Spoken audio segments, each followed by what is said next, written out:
Tripura JRBT group D চাকরি প্রার্থীদের final merit list আপলোডের পর রেজাল্ট দেখে ফাইনাল মেরিট লিস্টটা দেখে কোনো সন্দেহ নেই এটা স্বচ্ছতা, নিরপেক্ষতা, দায়িত্বশীলতার সাথে নিট অ্যান্ড ক্লিন করা হয়েছে। এখানে কোনো রাজনীতি, কোনো পলিটিক্স, কোনো নেতানেত্রীর হাত নেই বলে এটা নিঃসন্দেহে বলা যায়। এবার যারা চাকরি প্রার্থী, যারা চাকরি পাননি, যারা চাকরি পেয়েছেন, আপনাদের একটু মতামত আমরা জানতে চাই। রাজ্য সরকার যেভাবে স্বচ্ছতার মধ্য দিয়ে এবং সঠিক রিক্রুটমেন্টের মধ্য দিয়ে, নাম্বারের মধ্য দিয়ে যারা সত্যিকারের ভালো রেজাল্ট করেছে তাদেরকে এই চাকরিটা দিয়েছে, কিংবা তাদের ফাইনাল মেরিট লিস্টে তাদের নামটা তুলে দিয়েছে, রেজাল্ট প্রকাশ করেছে, সেখানে পুরো রাজ্যবাসী তারা দেখছে। আপনাদের কি মনে হচ্ছে সরকার যেভাবে স্বচ্ছতা, নিরপেক্ষতা, দায়িত্বশীলতা বজায় রেখে যেভাবে কাজ করেছে, একেবারে পয়েন্ট পর্যন্ত, অর্থাৎ 0.1235 এভাবেই করে পর্যন্ত, কেউ মনে করেন 61.23, আরেকজন দেখা গেল 61.236 বা কেউ 60.50, এই পার্সেন্টেজটা পর্যন্ত কাউন্ট করে কেউ পেয়েছে, কেউ পায়নি। তো যারা মেরিট লিস্টে নামটা এসেছে, একটা পয়েন্টের জন্য কেউ মিস করেছে চাকরি, আবার কারোর নামটা এসেছে। এখানে সত্যিকারের অর্থে কতটা টাফ ছিল, কতটা নিরপেক্ষতা, স্বচ্ছতা বজায় রাখতে হয়েছে।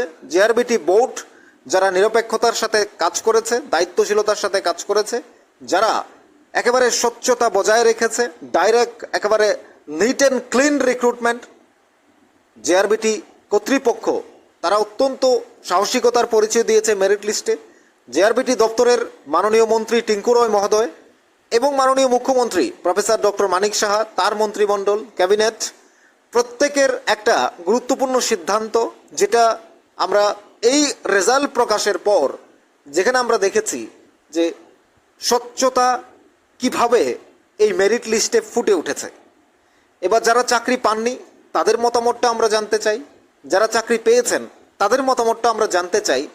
যে স্বচ্ছতা আমাদের কাছে মনে হলো, আমরা মেরিট লিস্টটা যতদূর লক্ষ্য করেছি, যেখানে 2437 অর্থাৎ 2437টি পোস্ট দেওয়া হলো, সেখানে UR এবং SC ST PH যাদেরকে দেওয়া হলো, সেই জায়গাগুলোতে যারা ভালো মার্ক করেছে তারা চাকরি পেয়েছে, যারা ভালো পরীক্ষা দিয়েছে তারা চাকরি পেয়েছে।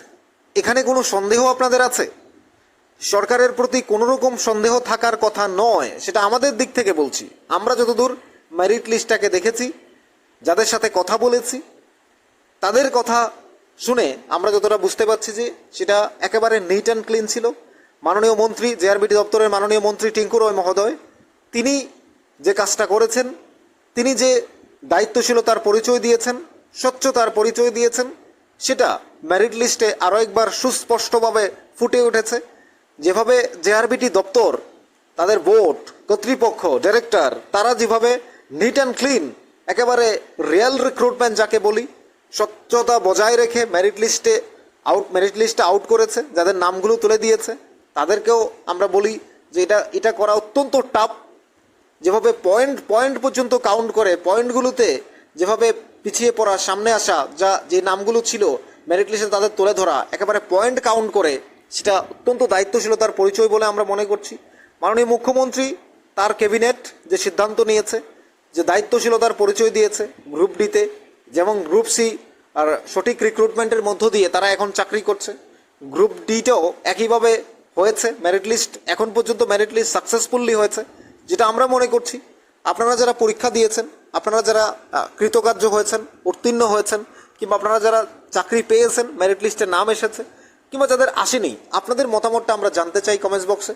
এবং রাজ্যবাসী কি ভাবছেন সরকারের এই দায়িত্বশীলতা, সরকারের এই স্বচ্ছতা, নিরপেক্ষতা বজায় রেখে কাজ করা।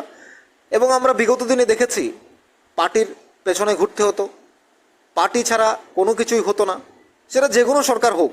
কিন্তু এই যে চাকরিটা দেওয়ার পর, এই যে চাকরির অফারটা বা এখনও অফার পায়নি, মেরিট লিস্টটা পাবলিশ করার পর জেআরবিটির গ্রুপ সি কিংবা গ্রুপ ডি দুটো ক্ষেত্রে আমরা দেখেছি যে নেতা নেত্রীর হাত ধরতে হয়নি, মন্ত্রীর কাছে যেতে হয়নি, কাউকে কেউ প্রশ্ন তুলতে পারেনি এই নিরপেক্ষতা নিয়ে, স্বচ্ছতা নিয়ে, দায়িত্বশীলতা নিয়ে, কিংবা রিয়েল রিক্রুটমেন্ট, সঠিক রিক্রুটমেন্ট নিয়ে কেউ প্রশ্ন তুলতে পারেনি। সেই জায়গায় আমরা বলতে চাই, আপনাদের কি মনে হয় যারা চাকরি প্রার্থী, রাজ্যবাসী, মেরিট লিস্ট প্রকাশিত হওয়ার পর নামগুলো যারা এসেছে যে 2437 জন, আপনারা কি বলছেন? আর যারা পাননি তারা কি বলছেন আমরা একটু শুনতে চাই নিউজ ত্রিপুরা ওয়ান চ্যানেলের কমেন্টস বক্সে। সরকারের দায়িত্বশীলতা নিয়ে আপনাদের কি মনে হয়? সরকার যে স্বচ্ছতার পরিচয় দিয়েছে, রিয়েল রিক্রুটমেন্ট, সঠিক রিক্রুটমেন্টের পরিচয় দিয়েছে, মাননীয় মুখ্যমন্ত্রীর ক্যাবিনেট, মাননীয় মুখ্যমন্ত্রীর মন্ত্রিমণ্ডল, মাননীয় জেআরবিটি দপ্তরের মাননীয় মন্ত্রী টিঙ্কু রয় মহোদয়, তারা যে স্বচ্ছতার পরিচয় দিয়েছে, দায়িত্বশীলতার পরিচয় দিয়েছে, কারোর কাছের আপন মানুষকে বা দিতে হবে বা পার্টির লোককে দিতে হবে এমন সব পলিসিকে দূরে সরিয়ে এই সরকার যে তাদের যারা যোগ্য প্রার্থী, সে হোক সিপিএম, হোক কংগ্রেস, হোক বিজেপি, যেটাই হোক না কেন, যারা পড়াশোনা করেছে, সত্যিকারের অর্থে পরীক্ষা দিয়েছে, তারা চাকরি পেয়েছে, পড়াশোনা করেছে, রোদে পড়ে বৃষ্টিতে ভিজে পরিশ্রম করেছে, বাবা মায়ের মুখে হাসি ফুটিয়েছে, যারা এতদিন অপেক্ষা করছিল তাদের আবার নতুন সূর্য উদিত হয়েছে। আজ আমরা বলতে চাই, যেখান থেকে আমরা নিউজ ত্রিপুরা ওয়ান চ্যানেল থেকে বলছি, এই মেরিট লিস্ট দেখার পর মনে হচ্ছে নিট অ্যান্ড ক্লিন, স্বচ্ছতা বজায় রেখেছে, সঠিক রিক্রুটমেন্ট হয়েছে, মাননীয় মন্ত্রী টিঙ্কু রয় তার দায়িত্ব পালন করেছে যথাযথভাবে। মাননীয় মন্ত্রীকে আমরা নিউজ ত্রিপুরা ওয়ান চ্যানেল থেকে আন্তরিক ধন্যবাদ জানাই, টিঙ্কু রয় মহোদয়কে ধন্যবাদ জানাই, মাননীয় মুখ্যমন্ত্রী প্রফেসর ডক্টর মানিক সাহা, ধন্যবাদ জানাই মাননীয় মন্ত্রী সুশান্ত চৌধুরী সহ মন্ত্রিমণ্ডলকে, জেআরবিটি দপ্তরকে ধন্যবাদ জানাই নিউজ ত্রিপুরা ওয়ান চ্যানেলের পক্ষ থেকে, তারা এই স্বচ্ছতা বজায় রাখার জন্য, সঠিক রিক্রুটমেন্টের জন্য এবং যারা চাকরি প্রার্থী তাদের নামটা আসার জন্য। এখন যে 63টা পোস্ট বাতিল হয়েছে, সেটা কেন হয়েছে আমরা প্রত্যেকে দেখেছি, প্রত্যেকে জানি। এখন প্রশ্ন উঠতে পারে যে ওয়েটিং লিস্ট কি হবে, সেটা নিয়ে মাননীয় জেআরবিটি দপ্তরের মাননীয় মন্ত্রী রয়েছেন টিঙ্কু রয় মহোদয়, মাননীয় মুখ্যমন্ত্রী রয়েছেন, তারা বলতে পারবেন খুব ভালো বিষয়টা নিয়ে। তো আমরা দেখেছি এটা বিধানসভায় উঠেছে। এখন যদি যারা জয়েন না করে বা যারা অফার নেবে না, অ্যাকসেপ্ট করবে না, এমন যদি থাকে, তাহলে মেরিট লিস্টের পাশাপাশি যে খালিটা থাকবে দপ্তরে, ওয়েটিং লিস্টটা প্রকাশ করলে অনেকগুলো ছেলেমেয়ের সুন্দর ভবিষ্যৎ উঠে আসবে, তারাও রাস্তা খুঁজে পাবে, সেটা আমরাও প্রত্যাশা করি। কিন্তু এই যে দায়িত্বশীলতা, স্বচ্ছতা নিয়ে কোনো প্রশ্ন থাকতে পারে না বলে আমরা মনে করছি। আপনাদের কি মনে হয় জানাবেন কমেন্টস বক্সে। থাকুন নিউজ ত্রিপুরা ওয়ান চ্যানেলের সাথে।